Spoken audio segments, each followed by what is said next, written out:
కడుపులో లేనిది కావలించుకుంటే వస్తుందా అని సామెత. ఇది ఖచ్చితంగా బీజేపీ నాయకులకు వర్తిస్తుంది. మధ్యప్రదేశ్ బీజేపీ మంత్రి విజయ్ షా దేశమంతటిని కూడా ఉత్తేజపరిచినటువంటి సైన్యాధికారిని, అలాగే దేశం యొక్క వాణి వినిపించినటువంటి కల్నల్ సోఫియా ఖురేషీ మీద అవమానకరమైన వ్యాఖ్యలు చేసినందుకు మధ్యప్రదేశ్ హైకోర్టు ధర్మాసనం ఎఫ్ఐఆర్ నమోదు చేయాలని ఆదేశించింది. ఇంకెవరైనా ఏదైనా చేస్తే వేరే విషయం, కానీ దేశం ఇప్పుడు ఒక సాయుధ సంఘర్షణ, రెండవది ఒక విధమైన ఉద్విగ్న పరిస్థితుల్లో ఉన్నప్పుడు బాధ్యత కలిగిన మంత్రి ఇప్పుడు ఈ పోరాటం చేస్తున్న సైన్యాలకు ప్రతినిధిగా ఉన్నటువంటి చాలా ప్రతిభావంతమైన ప్రతాపవంతురాలైన మహిళ మీద ఆ విధంగా మాట్లాడటం అనేది వాళ్ళ కుసంస్కారాన్ని మాత్రమే కాదు, మౌలిక లక్షణాన్ని తెలియజేస్తుంది. సమస్య మొదలైనప్పటి నుంచి ఏదో మతాల మధ్య దాడిలాగా, యుద్ధంలాగా చూపించడం మనం గమనిస్తూనే ఉన్నాం. ఉగ్రవాదులు అంటే కుట్ర బుద్ధితో సమాజాన్ని చీల్చడం కోసం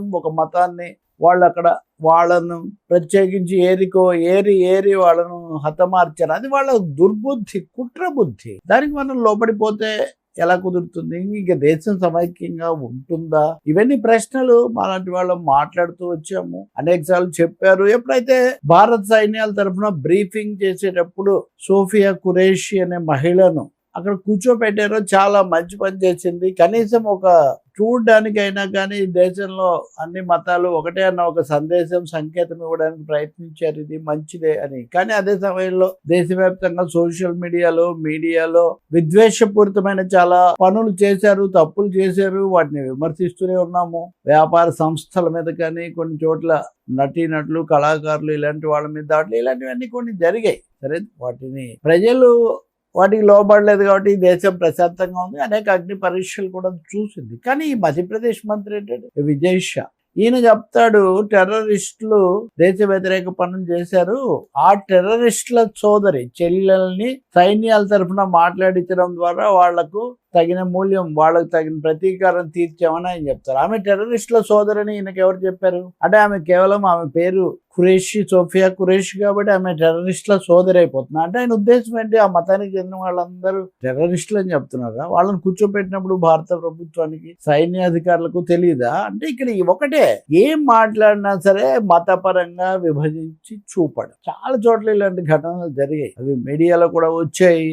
కొన్ని రాలేదు. అంతెందుకు, ఈ సోఫియా ఖురేషీ బెలగావిలో ఆమె సొంత ఇంటి మీద కూడా సంఘ పరివారాలు దాడులు చేశారని వార్తలు వచ్చాయి. వార్తలు ఒక ఆయన ఎవరో సోషల్ మీడియాలో పోస్ట్ చేస్తే పోలీసులు అదేం జరగలేదని ఖండించారు. మంచిదే, ఖండించారు. వాళ్ళు చేయలేదని అనుకుంటే ఇప్పుడు స్వయంగా మంత్రి గారే, మధ్యప్రదేశ్ అందులో ముఖ్యమైనది కదా వాళ్లకు, కాబట్టి చాలా చాలా తీవ్రంగా మాట్లాడారు. మధ్యప్రదేశ్ హైకోర్టు న్యాయమూర్తులు కూడా కొంత సమయం తీసుకోవాలి, మాకు కొంచెం సమయం కావాలన్నాడు ప్రభుత్వ న్యాయవాది. సమయం ఎందుకు దీనికి? కాదు, పత్రికల్లో వార్త వచ్చినంత మాత్రాన్ని నిజమైపోదు కదా, కాబట్టి విచారించాలి కదా, ఒక్కరోజు ఆగుదాం అంటే ఒక్కరోజు కాదు, మీకు 4 గంటలు సమయం ఇస్తున్నాము.